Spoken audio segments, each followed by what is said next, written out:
삶의 기반이 붕괴되고 있는 현대인들의 위기를 묘사한 두 가지 단어가 있습니다. 그건 하나는 절망이라는 것이고 또 하나는 소외라는 단어입니다. 정말 희망을 갖고 가지만 눈앞의 현실은 절망과 또 함께하기를 원하지만 소외의 당함이 훨씬 많은 것이 우리의 현실입니다. 어쩌면 이 절망과 소외는 우리의 삶에 깊숙이 침투해서 그냥 보편화되고 있는 것이 현실인 것입니다. 그래서 사람들이 삶의 회의감을 자꾸 갖는 사람들이 많아지고 있어요. 열심히 돈을 벌고 살긴 사는데 왜 사는지를 잘 몰라요. 또 무엇을 위해 사는지를 잃어버렸습니다. 또 내일에 대한 구체적인 희망을 갖는다고 하지만 그것이 바람일 뿐이지 때로 눈앞의 현실에 절망하고 또 비극적인 현실 속에서 자신을 가슴 아파하는 사람이 많습니다. 문제는 내가 살아가면서 나하고 마음과 마음이 통한 사람이 없다는 것이 참 안타까운 현실입니다. 내 마음에서 이 속상함과 답답함을 털어놓을 사람이 없다는 것이 우리의 현실이고요. 이것이 점점 보이지 않는 벽이 더 쌓여지고 있어서 불통의 시대가 되었다, 이렇게 이야기를 하고 있습니다. 현실은 정말 답답합니다. 아무것도 남겨줄 수 없는. 그래서 사람들이 속에서 뭐가 있냐면 고독이라는 고통이 있어요. 여러분, 가장 큰 고통이 고독이라고 이야기합니다. 가장 큰 안타까운 죽음이 뭔지 아세요? 고독사입니다. 버려진 느낌, 그거보다 더 비참한 건 없다고 그래요. 2021년도 전 세계 인구 총 보니까 79억이 있는데 그렇게 많은 사람이 있지만 실제로 정작 내 마음을 알아주는, 헤아려주는 그런 사람들이 많지 않다는 것이 사실입니다. 이웃관계의 거리가 멀어지고 점점 나는 내면으로 벽을 쌓아가고 있고, 그래서 내 마음을 둘 곳이 없는 거예요. 이 적막한 세상으로 변한 걸 보면서 마음이 힘듭니다. 문제는 예배당에 나왔지만 예배 드리고 쏜살같이 떠나가면서 자기 마음을 차단하고 살아가는 사람들이 참 많습니다. 이것이 우리의 비극이 안타까운 일이라 생각합니다. 코로나의 현실은 더더욱 그것을 가속화시키고 있고 우리를 더 답답하게 만들고 있는 것이 사실입니다. 그런데 이 절망과 소외, 고독 속에 살던 이 세 가지 총합해서 살던 한 여인이 성경에 나오고 있습니다. 이 여인을 오늘 성경은 혈루증을 앓고 있는 여인, 이렇게 말하고 있습니다. 이 사람이 갖고 있는 아픔은 생각보다 컸습니다. 질병의 원인이 어디일까? 이런 것을 보게 되는데 이 여인이 어떤 여인입니까? 오늘 이 여인을 보면 12해를 혈루증으로 앓아온 한 여자가 있다, 이렇게 말합니다. 그냥 성경을 그냥 보면 뭐 별것 아닌 것처럼 보이지만 사실은 이 여자는 가장 젊은 날을 질병으로 평생 그렇게 고통하며 살았습니다. 가장 소중한 건강을 잃어버렸어요. 여러분, 혈루증이라는 것이 생각보다 심각한 병입니다. 피를 쏟는 병인데 그것이 계속 반복된다고 생각해 보세요. 사람 정신은 비폐고 몸이 말라가고 엉망이 되겠지요. 이것에 대해서 레위기 15장에서는 유출병이다, 이렇게 말합니다. 장시간 출혈하는 악성 질병이다, 이렇게 이야기합니다. 아마도 레위기를 연구할 때 의사들이 뭐라고 그러냐면 아마도 이 여자가 갖고 있는 병은 레위기와 오늘 말씀을 연결해 볼 때 암일 가능성이 많다, 이렇게 얘기를 합니다. 여러분, 이렇게 되면 희망이 있을까요? 이 여인에게 더 큰 고통은 뭐냐면 이 병을 고칠 수 없는 병이라는 사실입니다. 고쳐질 수 있는 희망조차도 끊어지고 절망만 남아 있습니다. 26절에 보면 이 여인이 얼마나 많은 힘든 나날을 보낸지를 잘 보여줍니다. 많은 의사에게 많은 괴로움을 받았고 뭐예요? 여기 한의학, 양의학, 민간의학을 다 사용했지만 더 돌아오는 것은 비극이었고 절망이었다는 거죠. 더 많은 괴로움을 받았다는 거죠. 그래서 가진 것도 다 허비하였대. 남아있는 재산 다 탕진해버리고 아무것도 남는 게 없어요. 그리고 그 약을 썼지만 뭐예요? 아무 효험도 없고 도리어 더 중하였던 차에 오히려 더 나으려고 애를 썼는데 더 병이 더 깊어졌고 더 심각해졌다, 이렇게 얘기를 하고 있습니다.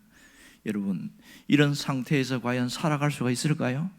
병고치기에서 또 의사에게 찾아갔을 때에 무슨 소리를 들을까요? 신랄 같은 희망을 가지고 갔지만은 희망은 없었습니다. 당신의 병은 평생 못 고칩니다. 만일 이런 소리를 들으면 여러분은 어떻게 삽니까? 신앙을 가진 사람도 절망할 수밖에 없겠지요. 이 여인은 무려 12년 동안이나 피를 흘리는 병으로 고생했다고 합니다. 10이라는 숫자가 주는 것이 보면 이스라엘 백성들에게는 가득 찬 만수라고 이야기합니다. 12, 40은 가득 찼다는 겁니다. 그러니까 12년 동안 병을 앓았다. 더 이상 이 병에서 벗어날 수 있는 모든 것이 다 끊어졌다, 그겁니다. 절망밖에 없는 이 여인을 보십시오. 여인이 기다리는 것은 무엇일까요? 삶이 아니에요. 죽음을 기다리고 있습니다. 아주 절망적인 상황인데 더 고통스러운 것은 안 죽는다는 거예요. 아픈데 안 죽어요. 너무너무 괴로운데 또 눈을 뜨니까 하루 살아있는 거예요. 지금 살고 있는 거예요? 죽어가는 거예요? 살았지만 죽은 자처럼 사는 것이 여인입니다. 더 무서운 건 뭔지 아세요? 자신이 갖고 있는 질병을 당당하게 드러내놓을 수 없는 부끄러운 질병이라는 사실입니다. 병이라도요, 사람들에게 나 아파요 하고 말을 할 수 있는 병이 있지만 숨겨야 되는 병이 있습니다. 또 하나는 철저하게 버림받은 여인, 버려진 여인입니다. 외면당했습니다. 이 사람은 가정에서도 버림받을 가능성이 굉장히 많습니다. 여러분, 그런 얘기 있잖아요. 김병에 효자 없다. 12년 동안이나 이렇게 병을 고치려고 온갖 의사와 한의학, 양의학 온 곳 우리 식으로 하면 대학병원을 쫓아다녔지만 안 나왔습니다. 그럴 때에 가정에서 이 사람을 무슨 생각할까요? 우리의 가정을 좀 먹는 좀벌레로 생각하지 않겠습니까? 친구가 없을 겁니다. 사람들이 와서 위로의 말을 건네지만 그것이 위로로 들릴까요? 아닙니다. 조소와 비난처럼 들릴 가능성이 많습니다. 괴로운 일입니다. 나을 거라고 말하는데 그것이 자기는 더 고통과 아픔을 찌르고 있습니다. 이 여인에게는 정신적인 고독이 자기의 일을 사로잡고 있습니다. 아무도 그에게 관심 갖지 않습니다. 여러분, 그거 아세요? 투명인간 취급하는 것처럼 고통스러운 거 없습니다. 그것처럼 무시당하는 게 없습니다. 이 참을 수 없는 고통이 이 여인을 전체를 사로잡고 있습니다. 완전히 차단된 삶을 살아갑니다. 철저하게 소외된 이 사회 속에서 살아가고 있는 것이지요. 이런 사람이 삶을 사는데 모든 것이 차단되었어요. 자, 가정에서도 대우를 못 받습니다. 자, 이런 사람이 하나님을 기다리고 성전을 찾았어요. 어떻게 될까요? 접근 금지입니다. 이런 병을 갖고 있는 사람들은 성전 못 들어옵니다. 회당 예배 못 들어옵니다. 그리고 법적으로 가정에서 이혼해도 이혼당해도 무방하다고 합법화되어 있어요. 그러니 얼마나 비극적입니까? 이 여인이 이혼을 했는지 안 했는지는 알 수는 없지만 어쨌든 철저한 외로움 속에서 아무도 받아주지 않는 그 고통과 소외된 삶을 살고 있다는 것을 알 수 있습니다. 이런 비극적인 삶을 사는 사람들이 있다면 어떻게 이것을 해결할 수 있을까요? 하나님을 찾으려고 해도 이미 차단된 삶 속에 아무것도 할 수 없는 그 고통을, 여러분, 인생의 괴로움과 이 부끄러움으로 모든 것을 잃어버리고 버려진 삶에 대한 절망이 꽉 차 있는 상태, 방법이 있을까요? 오늘 여기서 이 여인이 어떻게 해결했는지를 보여주고 있습니다. 그것이 27절입니다. 다 같이 함께 읽어봅시다. 예수의 소문을 듣고 무리 가운데 끼어 뒤로 와서 그의 옷에 손을 대니. 여기에 보면 중요한 동사가 나오고 있는데 하나는 듣고 또 하나는 손을 대니 이렇게 나와 있습니다. 듣고 손을 대니 무슨 말입니까? 예수님에 대한 소문을 듣고서 움직였어요. 그리고 예수님을 만난 이후에 그 손으로 옷에 터치했다 이 뜻입니다. 여인에게 치료를 가져온 강력한 동기는 만짐이었습니다. 복음서에서 보면 사람들이 예수님을 만났을 때 구원받은 이야기가 종종 나타나지요. 그때 보면 그 인생이 새로워졌을 때 어김없이 등장하는 단어가 있는데 하나는 듣고 또 하나는 믿고. 듣고 믿었다. 구원이 어떻게 이루어질까요? 듣고 믿었기 때문입니다. 요한복음 5장 24절에 보면 내 말을 듣고 또 나 보내신 이를 믿는 자는 영생을 얻었고, 분명하게 구원은 이렇게 이루어집니다. 그럼 이 여인은 무엇을 들었을까요?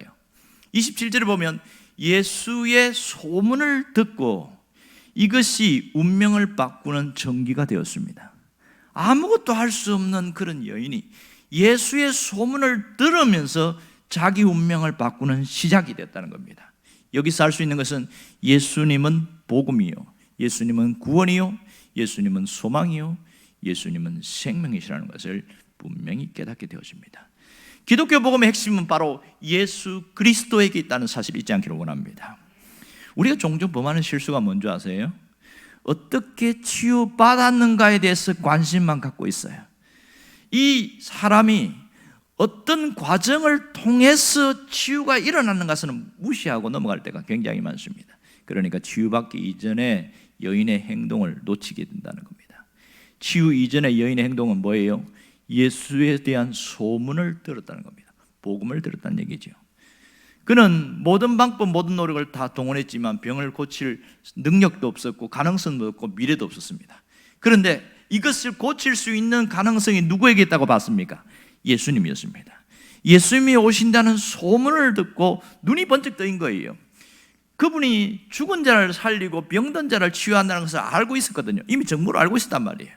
사람들의 운명과 인생을 바꾸는 예수님이라는 걸 알고 있기 때문에 내가 저분에게 가기만 하면 아마도 나도 이 치명적이고 평생 이 불행의 이 씨앗 같은 것을 품고 가는 것을 벗어버리지 않겠는가 생각을 하지 않겠어요? 예수님이 오신다는 얘기를 듣고 마침 여인이 움직이기 시작합니다. 예수님 오신다는 소식은 여인에게 복음이었습니다. 마지막 잎새 같은 최후의 희망이었어요.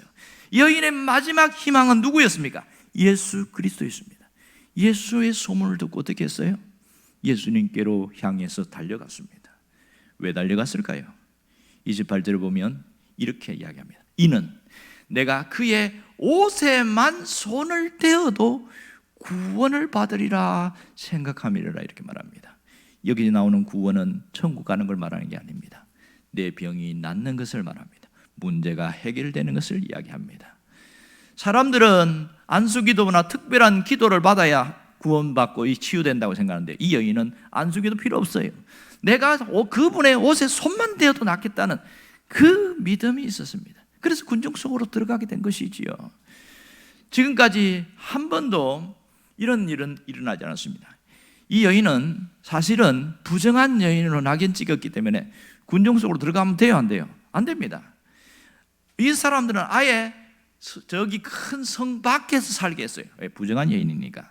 그리고 예수님께 달려가면 됩니까? 안 됩니까? 달려가면 안 됩니다. 그것은 율법을 범한 일이 됩니다. 자신도 율법을 범할 뿐만 아니라 예수님 옷에 손을 댔을 때 예수님도 이미 율법을 범한 자가 되어버리는 거예요. 그러니까 심각하게 됩니다. 문제에 발각되어지면 굉장한 심각한 문제가 일어나고 자신도 예수님도 상당한 치명타를 입을 수 있는 그런 일입니다. 그럼에도 불구하고 이 여인은 군중 속으로 들어갔습니다. 그리고 몰래, 그것도 앞으로가 아니고 뒤로 돌아서 예수님의 옷자락을 만졌습니다. 이것은 그 당시에 있는 관습과 전통을 깨는 일입니다. 이 예수님의 옷을 만졌을 때에 모든 것이 달라졌습니다. 29절에 보면 그 얘기가 나오죠.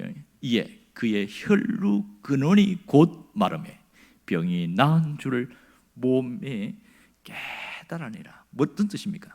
내 병이 순식간에 나는 몸이 갑자기 개운해지고 쫙, 어떤 분이 표현하면 전기가 쫙 통하는 것 같더라, 그렇게 표현하더만요. 몸이 깨끗해졌습니다. 이제는 더 이상 부정한 여인이 아닙니다. 손가락질 당할 필요가 없습니다. 이 여인은 온전한 치유를 받았습니다. 놀랍지 않습니까? 여러분에도 이런 역사가 있기를 원합니다. 그러면 무엇이 이 여인의 병을 낫게 했을까요? 예수님의 옷입니까? 믿음입니까? 후자가 맞겠지요? 당시에 예수님의 옷을 만진 사람들이 한둘이 아니에요. 수많은 군중들이 있었고 또 밀기도 하기 때문에 여러 사람들이 예수님의 옷을 만졌습니다. 그러나 옷을 만지고 병을 나은 사람은 이 여인뿐입니다. 성경에 적어도 기록한 걸 보면 여인밖에 없다는 걸 알 수 있습니다. 여기에서 중요한 영적 진리가 있어요. 하나님은 절망 중에 있는 이 여인이 예수님의 옷에 손만 대어도 병이 나을 수 있다는 그런 믿음을 주셨고, 이 여인은 믿음을 가졌고, 이 여인은 믿음으로 나아갔다는 사실을 잊지 않기를 원합니다. 하나님은 혈류증으로 고통받는 이 여인에게 예수님의 옷에 손만 대어도 낫겠다는 확신을 주신 거예요. 그래서 그 여인이 움직였고 직접 예수님의 옷에 손을 댔습니다. 절망 중에 있던 이 여인, 이 옆에 지켜보고 있던 야이로, 또 옆에 있던 많은 제자들과 사람들이 이걸 보면서 무엇을 봤을까요? 이분은 인간의 유일한 희망이시다. 인간의 유일한 희망은 오직 예수님이라는 사실을 깨닫지 않을까요? 그냥 지나갔으면 아무도 모를 일인데 예수님이 이 여인을 채워가지고 누가 내 옷에 손댔냐 물어보지요. 그러고 나서 제자들과의 이런 이야기가 있고 이 여인이 나와서 자기 곁에 손댔다는 얘기를 하는 그 과정들이 이어지고 있습니다. 뭘 보여주고 있습니까? 예수님은 고통과 절망의 인간에게 오셔서 우리에게 희망을 주시고 우리에게 모든 어두움과 절망을 거두어 가신다는 사실입니다. 예수님은 우리 삶을 온전히 회복시키시는 능력의 주님이라는 것을 잊지 않기를 원합니다. 그러므로 예수 그리스도에게 희망을 두고 살아가는 사람은요, 결코 후회하지 않게 될 것입니다. 결단코 후회하지 않습니다.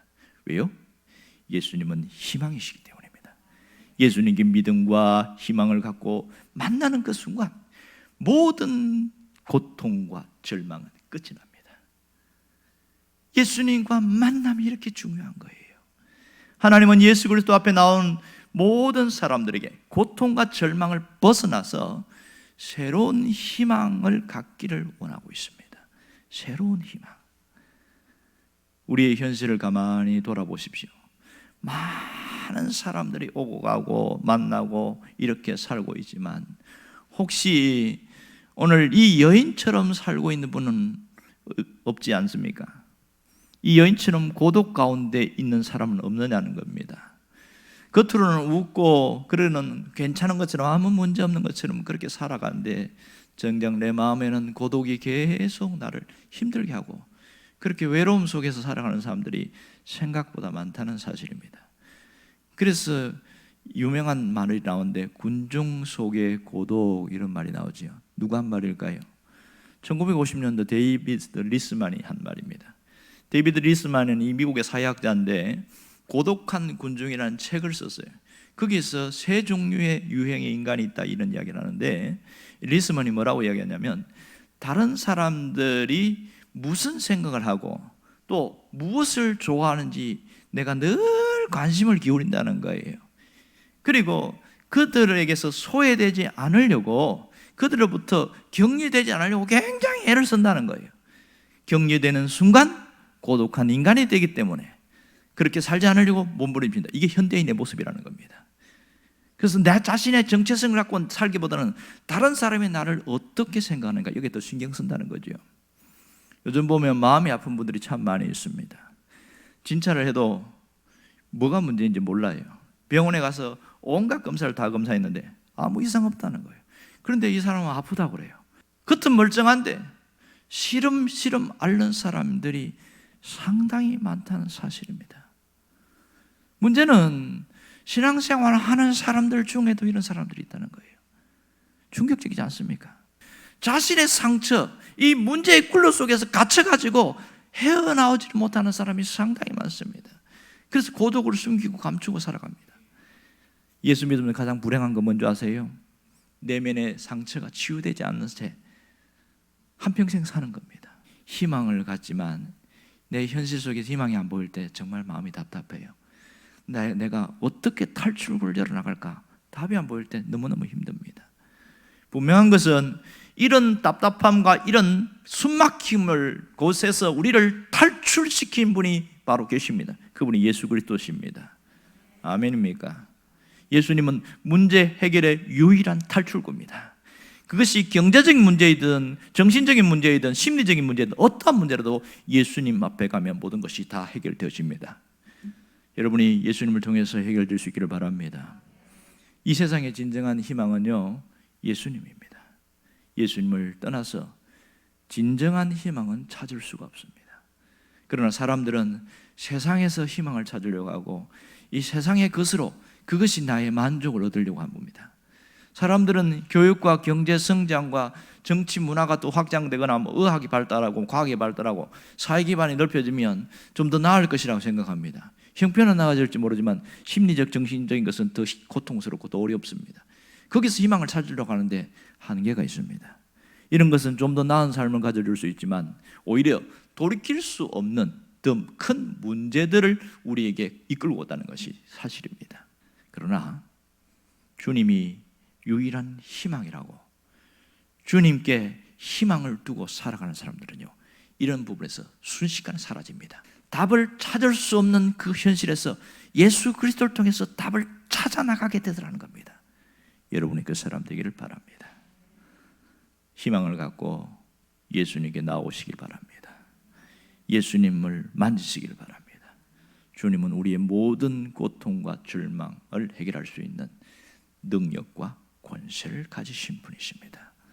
그러므로 문제 앞에서 한숨 쉬지 말고 먼저 예수님을 찾기를 바라요. 먼저 예수님을 만나려고 하시길 바랍니다. 가장 안타까운 사람은 문제 앞에서 절망하는 사람이에요. 예수님이 계시는데도 불구하고 예수님 안 붙들고 살아가는 사람입니다. 여러분, 더 이상 절망하지 말고 예수님을 붙들기를 바랍니다. 예수님은 나를 1대1로 만나 주십니다. 나를 인격적으로 만나 주신다는 사실입니다. 사람들은요, 내 고통을 외면해도요, 예수님은 내 고통을 외면하지 않습니다. 내 고통을 아시고 만져주시는 분이십니다. 그러므로 간절함으로 예수님께 나아가시기 바랍니다. 간절히 사모하는 마음으로 나아가시기를 바랍니다. 이 연료증 여인을 보십시오. 예수님의 소문을 듣고 간절한 마음으로 나갔어요. 자기가 방해받을 수 있고 예수님 못 만날 수 있다는 걸 알면서도 어떻게든지 군중 속으로 뚫고 들어가서 어떻게 합니까? 뒤로, 앞으로도 못 가고 뒤로 가서 뒤에서 예수님 옷자락을 살짝 만졌어요. 놀랍지 않습니까? 그녀의 만짐은 일반 사람들이 예수님을 만진 것과 확연하게 다릅니다. 무엇이 다릅니까? 이 여인은 믿음으로 만졌습니다. 어떤 믿음입니까? 나는 예수님께 모든 것을 기대겠다, 전적으로 의지하겠다는 그 만짐이었습니다. 여인의 만짐은 예수님은 내 인생의 마지막 희망이라는 만짐이었습니다. 예수님은 내 삶을 바꿀 수 있는 유일한 분이라는 것을 확신하고 만졌습니다. 주변에는 정말 사람들은 많지만, 기도하는 사람 많지만, 함께 예배드리는 사람 많지만 여인과 같은 믿음으로 나오는 사람은 많지 않다는 사실이에요. 여러분이 믿음에 든든히 서 있기를 주의 이름으로 축원합니다. 온전히 믿음으로 예수님과의 온전한 접촉과 회복이 일어나기를 간절히 바랍니다. 문제는 있지만 환경이 바뀔 수 있는 것은 누구 때문입니까? 예수님이 계시기 때문입니다. 생각으로 아는 사람이 있어요. 인지적으로 예수님이 계신다, 함께 하신다, 그것으로 변화가 일어납니까? 안 일어납니까? 안 일어납니다. 무엇이 바꿉니까? 이 속에 간절함이 있어야 됩니다. 주님은 간절함으로 도움의 손길을 내미는 그 영혼을 결단코 외면하지 않으셨습니다. 옷에 손을 닿는 자와 믿음으로 나온 자를 주님이 분명히 구분하셨어요. 예수님은 사람들이 어떤 모습, 어떤 상태, 어떤 마음으로 찾아왔는지 다 알고 있어요. 다 알고 있어요. 주님을 찾고 싶은 그 마음, 그 중심으로 예수를 믿어야 우리는 살아날 수 있습니다. 기도할 줄 몰랐지만 하나님 나를 살려주세요, 나를 살려주세요, 그렇게 외치는 자에게 하나님은 그를 결코 외면하지 않습니다. 사람들은 저 인간은 끝났어, 저 사람은 안 되는 거야. 사람들은 포기해도 하나님은 포기하지 않습니다. 왜요? 주님은 하나님 앞에 나와서 부르짖는 자를 외면하지 않기 때문에 그렇습니다. 우리가 정말 순수한 마음으로 주님을 찾는 것만으로도 회복은 시작됩니다. 여러분, 믿음이 무엇입니까? 믿음은 주님과 나를 연결하는 통로입니다. 믿음은 내 삶의 역사가 나타나게 만드는 능력입니다. 내가 주님을 신뢰하는 그 순간 놀라운 변화는 시작되었습니다. 믿음이 고백되는 그 순간 놀라운 일이 일어납니다. 무슨 일이요? 내 문제가 해결되기 시작하는 것이죠. 내 문제가. 이 여인처럼 말이에요. 혈루의 근원이 쫙 말라버리고 몸이 깨끗해지는 이 놀라운 역사, 누구에게? 바로 우리에게 일어나야 됩니다. 인생의 무력감에 시달리던 사람들이 예수님과 터치될 때예요. 예수님을 만난지는 그 순간 그 능력이 흘러가게 되었습니다. 그러므로 더 이상 힘든 현실에 한숨 짓지 말고 무조건 예수님께 나오기를 바랍니다. 믿음으로 주님을 만지기를 바랍니다. 주님 안에 있는 능력이 내 삶에 흘러갈 수 있도록, 역사가 나타날 수 있도록 만들기를 바랍니다. 누가 그걸 만듭니까? 이 여인과 같은 믿음과 진실함과 간절함이 있는 사람이 그 일을 만들어 나가는 거예요. 예수님을 찾는 사람이 어떤 일이 일어나는 줄 아세요? 예수님은 우리의 깊은 곳까지 만진다는 사실을 잊지 않기를 원합니다. 예수님을 찾고 붙드는 사람들은요, 단순히 표면적인 문제뿐만 아니라 근본적인 문제까지 주님이 만져주십니다. 이 여인이 갖고 있는 근본 문제는 뭡니까? 표면적으로는 질병의 문제였어요. 이것만 해결되면 다 해결될 것이다. 그러면 생각해 보세요. 만일 육체의 질병이 나았어요. 그러면 병은 나았는데 몸은 좋아졌죠. 삶이 달라질까요? 지금 이 여인에게 가장 깊은 근본의 문제가 뭡니까? 상처받은 마음이에요. 12년 동안이나 그 긴 세월 동안 온갖 갈래갈래 찢겨지고 황폐한 그 상처받은 그 마음은 회복이 되지 않았습니다. 주님 그걸 보신 거예요. 온전한 회복은 육체의 질병뿐만 아니라 그 속에 깊은 곳에 있는 그 마음까지 회복되는 것을 주님이 아신 겁니다.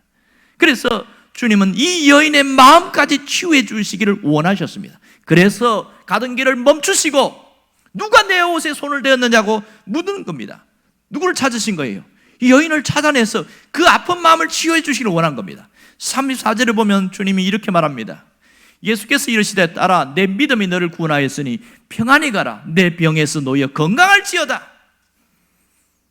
이 병이 있은 내 병이라는 것은 육체의 질병뿐만 아니라 마음의 상처까지 다 포함됩니다. 주님이 뭐라고 부르는지 아세요? 딸아 이렇게 부릅니다. 희한하지요. 이 말은 정말 오랜만에 듣는 너무 정다운 마음, 따뜻한 음성이었어요. 아무도 자신을 딸아 이렇게 부르지 않았습니다. 정상적으로 이렇게 보지 않았거든요. 이 한마디의 음성은 이 여인의 마음을 녹이기에 치유하기에 충분했습니다. 예수님은 우리의 영혼의 문제를 가볍게 다루지 않습니다.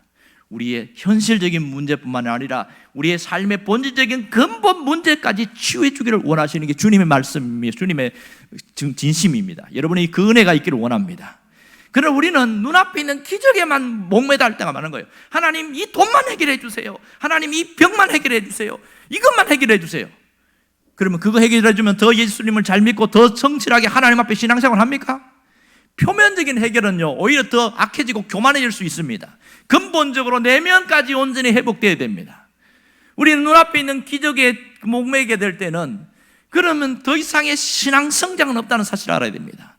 치유보다 더 중요한 것은 무엇인지 아세요? 예수 그리스도를 아는 거예요. 그분이 어떤 분인지를 깊이 체험하고 그분에 대한 신앙 고백과 전적인 헌신의 고백이 더 중요하다는 사실을 알아야 됩니다. 이걸 놓쳐버리면 성경을 거달기로 하는 거예요. 진짜 치유는 주님과의 관계가 회복되는 것입니다. 예수 그리스도와 인격적인 만남이 우리의 온전한 회복의 길로 가게 만듭니다. 문제 회복에만 목매지 마시고요, 문제 회복과 함께 내가 집중할 것은 주님과 관계 회복이 더 잘 되도록 몸부림치는 게 중요합니다. 주님은 딸아 평안히 갈지어다. 이것은 보통 메시지가 아닌 거예요. 12년 동안 고통과 슬픔과 그 쌓여있는 모든 것이 순식간에 씻겨지는 순간입니다. 딸아 평안히 갈지어다. 그리고 내 병에서 놓여 건강할지어다. 내 육체의 병과 마음의 그 고통 이제는 완전히 치유되라. 완벽한 치유, 완전한 치유를 선포하셨어요. 여러분에게도 이런 일이 있기를 원합니다. 그러면 오늘 우리가 어떻게 하면 될까요? 예수님을 믿겠다고 분명한 신앙을 고백을 했던 사람이라면 나 자신을 비관하지 않기를 바랍니다. 문제 때문에 나를 학대하지 않기를 바라요. 이제는 버려진 나라고 비관하지 말고 소외된 자신이라고 슬퍼하지 마십시오. 나를 존중히 여기기를 바랍니다. 누구처럼? 하나님이 나를 바라보는 눈으로 내가 내 자신을 바라볼 수 있기를 바랍니다. 하나님은 이사야 43장 4절에 이렇게 말씀하셨어요. 네가 내 눈에 보배롭고 존귀하며 내가 너를 사랑하였은즉. 그러므로 나 자신을 보배롭고 존귀한 자, 가치 있는 자로 여기기를 원합니다. 나를 사랑하고 나를 존중하고 귀하게 여길 수 있기를 바랍니다. 그리고 날마다 그리스도 앞으로 나와서 회복을 경험할 수 있기를 바랍니다. 예수님을 통해서 전인적인 회복을 경험하시길 바라요. 이 치유받은 여인은 어떻게 살았는지 아세요? 성경에는 안 나와 있어요. 교부 유세비우스의 글에 의하면 이 여인이 고향으로 돌아갔다고 그래요. 고향으로 돌아가서 그리스도께서 자신을 고쳐주신 것이 너무너무 감사해서 거기다가 기념비를 세웠다는 거예요. 자기 집 앞에다가. 그리고 오고 가는 사람들에게 그리스도가 누구인가를 일생 동안 증거하다가 죽었다는 겁니다. 이분이 나를 치유하셨다고, 이분이 나를 다시 살려주셨다고, 그렇게 하다가 죽었다는 거예요. 얼마나 귀한 인생입니까? 가장 비참하게 버림받았던 이런 여인이 가장 높임을 받고 가장 존중받는 존재가 되어버린 겁니다. 왜요? 예수님이 선언해버렸잖아요. 옆에 있는 모든 사람들 다 봤습니다. 그러면 이 여인의 옆에 있는 친척들이 있을 수 있고 동네 사람들이 있을 수 있고, 이 여인은 더 이상 그런 여인이 아니라는 것이 확정되어졌겠죠. 우리가 뭘 해야 됩니까? 내 앞에 예수님을 앞세우고 살아갈 수 있기를 바랍니다. 예수님을 만나면 존중받게 만듭니다. 예수님을 붙들고 살면 결단코 버림받은 자가 아니라 가장 높임받은 자로 살게 만든다는 사실입니다. 정말 신앙의 회복과 신앙의 놀라운 비결은 여기에 있습니다. 주님을 만나서 회복된 자로 살아가고 주님을 만나서 존중받고 살게 만든다는 겁니다. 우리가 어떤 길로 안 가면, 이 중심의 길을 이동하지 않는다면 하나님은 이 일을 만들어 가십니다. 여러분, 회복된 여인과 같은 그런 삶이 여러분의 삶에 있기를 주의 이름으로 축원합니다.